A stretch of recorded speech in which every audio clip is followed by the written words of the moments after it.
Hallo ihr Lieben, heute habe ich für euch wieder ein traditionell bosnisches Rezept und zwar einen Okraschoten-Eintopf. Wir brauchen Fleisch und zwar Kalb oder Jungrind und nicht zu mager. Hier habe ich Okraschoten, zu denen ich gleich noch was sage. Dann haben wir Karotten, Tomatensugo oder Tomatensauce, alternativ könnt ihr auch frische Tomaten verwenden. Dann habe ich hier noch Zwiebeln und Knoblauchpaste. Salz, Pfeffer, selbstgemachte Vegetta und ein Rinderbrühewürfel. Die Okraschoten, die es am Balkan vor allem auf den Märkten zu kaufen gibt, sehen so aus. Sie sind trocken und aufgefädelt auf einen Faden. Hierzulande habe ich solche noch nicht gefunden, aber es gibt ja für alles eine Alternative. Wenn ihr also keine getrockneten habt, dann könnt ihr auch jene aus dem Glas verwenden. Die gibt es zum Beispiel im türkischen Lebensmittelgeschäft zu kaufen. Mit jenen aus dem Glas spart ihr auch einiges an Zeit und Arbeit, denn die müsst ihr nicht kochen, sondern gebt sie am Ende in den fertigen Eintopf einfach mit hinein. Ich zeige euch trotzdem, wie ihr diese trockenen zubereitet, einfach, dass ihr das mal gesehen habt. Im ersten Schritt zieht ihr sie einfach vom Faden herunter.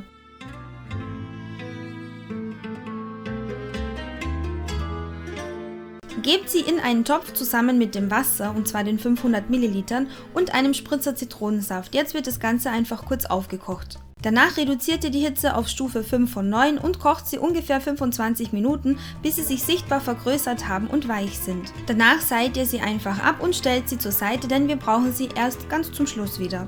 Ich habe euch gezeigt, wie es im Topf funktioniert, ich bereite sie aber meistens im Multikocher vor, denn das geht einfach am schnellsten. Die Mengenangaben sind da die gleichen, also ebenfalls 500 Milliliter Wasser und ein Spritzer Zitronensaft. Ich wähle dann einfach die zweite Druckstufe und 8 Minuten, das reicht absolut aus. Falls ihr auch einen Multikocher zu Hause habt, achtet darauf, dass das Druckauslassventil geschlossen ist. Nach den 8 Minuten lasst ihr den Dampf sofort entweichen und seilt sie ab. Jetzt ist der Eintopf an der Reihe, den ich im Multikocher zubereite, aber ich erkläre euch natürlich im Video Schritt für Schritt, wie das Ganze auch im klassischen Topf funktioniert. Zunächst wähle ich die Funktion Anbraten und gebe etwas Öl in den Topf, und zwar nicht zu wenig, denn jetzt werden die Zwiebelwürfel und die Karotten angedünstet.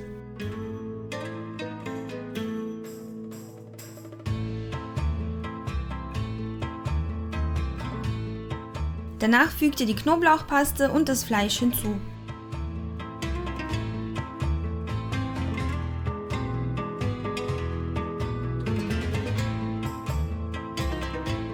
Fügt die Tomatensauce oder Tomatensugo hinzu und füllt alles mit Wasser auf.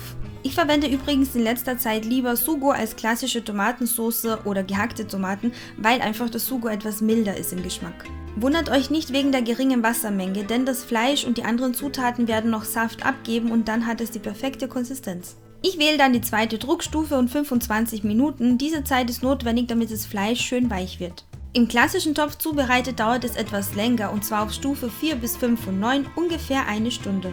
Das Fleisch darf nicht zäh sein, nach dieser Zeit sollte es wirklich zart sein, ansonsten müsst ihr einfach noch ein bisschen weiter kochen. Der Multikocher ist auch schon fertig und jetzt wird der Dampf abgelassen und noch ein paar Zutaten hinzugefügt.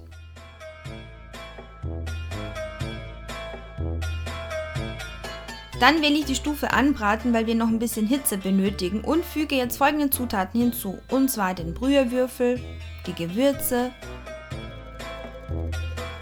und die Okraschoten. Alles zusammen wird jetzt im Multikocher 3 bis 5 Minuten zusammen geköchelt, im klassischen Topf 5 bis 10. Und jetzt zeige ich euch mal, wie zart das Fleisch ist. Seht ihr, da braucht ihr kein Messer.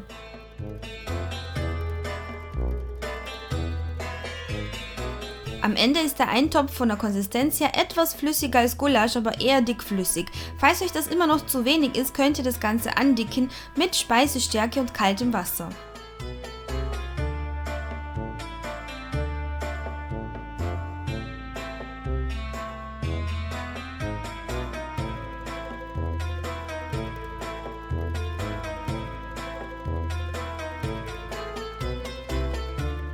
Übrigens zählen die Okraschoten zu den ältesten Lebensmitteln der Welt. Man verwendet sie seit ungefähr 3500 Jahren und sie sind reich an Vitamin C, K und Folsäure und enthalten viele Ballaststoffe, die gut sind für euren Magen.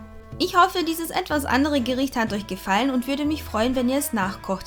Fotos könnt ihr mir gerne via Instagram oder Facebook zukommen lassen, und wenn euch das Video gefallen hat, dann gebt mir einen Daumen hoch, abonniert meinen Kanal und besucht mich auch auf Facebook, Pinterest und Instagram.